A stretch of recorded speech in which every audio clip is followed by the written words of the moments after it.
All right, so first thing that we got going on, Kenny Bednarek runs a new world-leading time in the 200 with a time of 19.67 at Doha Diamond League. New personal best for him as well.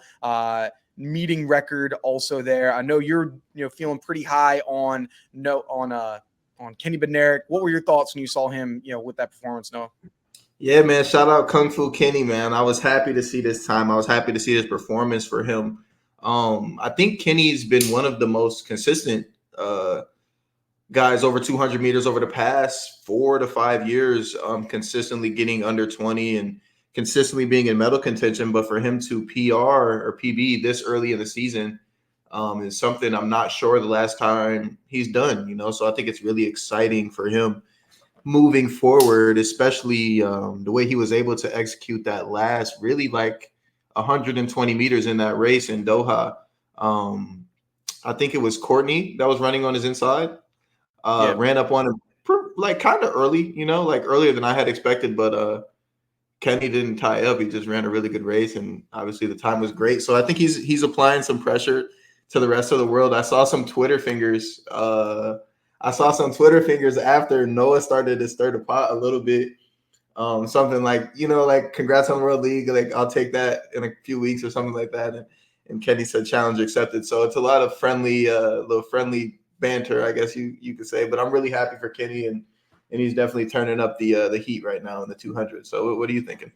Yeah, no, that was a great race. I was seeing a post-race interview where he was talking about that with Courtney Lindsay, because I'm guessing he trains with him. I think he's saying, so he trains with Courtney Lindsay, and so he was in a post-race interview. He was like, yeah, I was right up next to him to get started, and Courtney, he's starting off on the 4x1. He's got a really good start there. So he's like, yeah, when I was right there with him, I knew that I'm in a good position, and I just got to finish strong.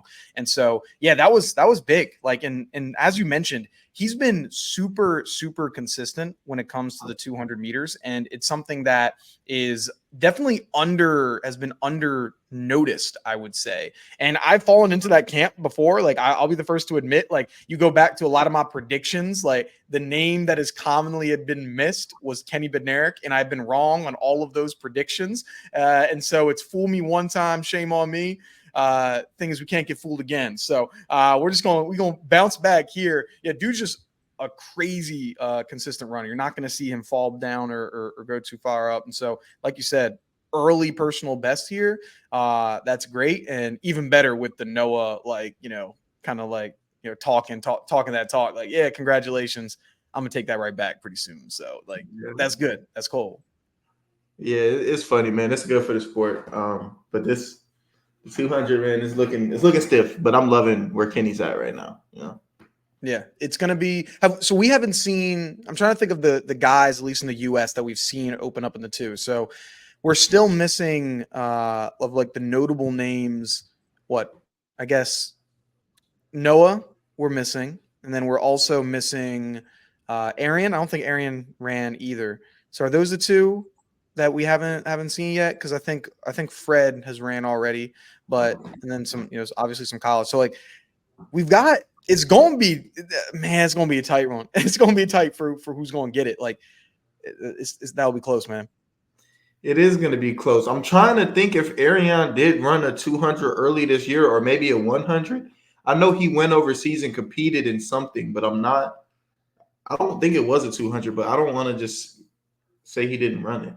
Yeah, I'm pulling it up right now. Arian Knighton for what he did this year. Let's take a look. So he ran earlier this season. What was the actual race? So go to the results for this year. Oh, he ran a 200 indoors, which was a 20.21. So I didn't know he ran an indoor 200.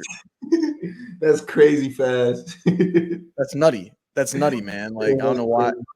That's nutty. But yeah, so he's still waiting for him to come on outdoors, which he'll be doing against Kenny Bednarek at Pre, which will be good. So I'm sure we'll get into previews of that next weekend.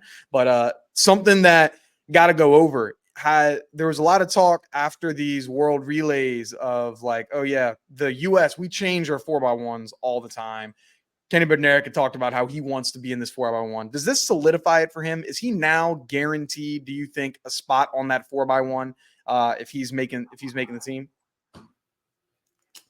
If he makes the team in the 200 or the 100?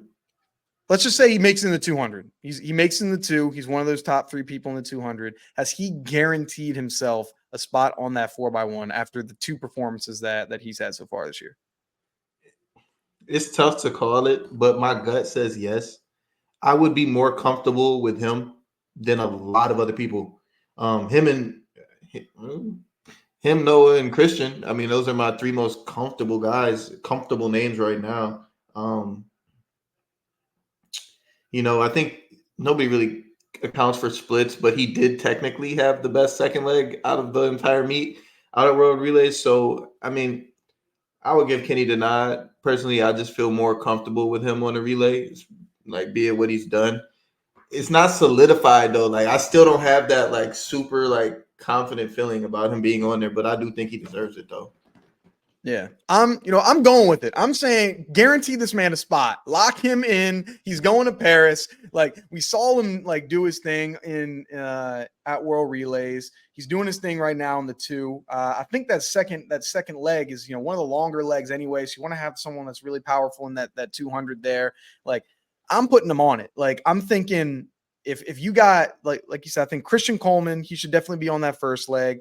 I really like Kenny Bednarek on the second leg. Noah finishing it out.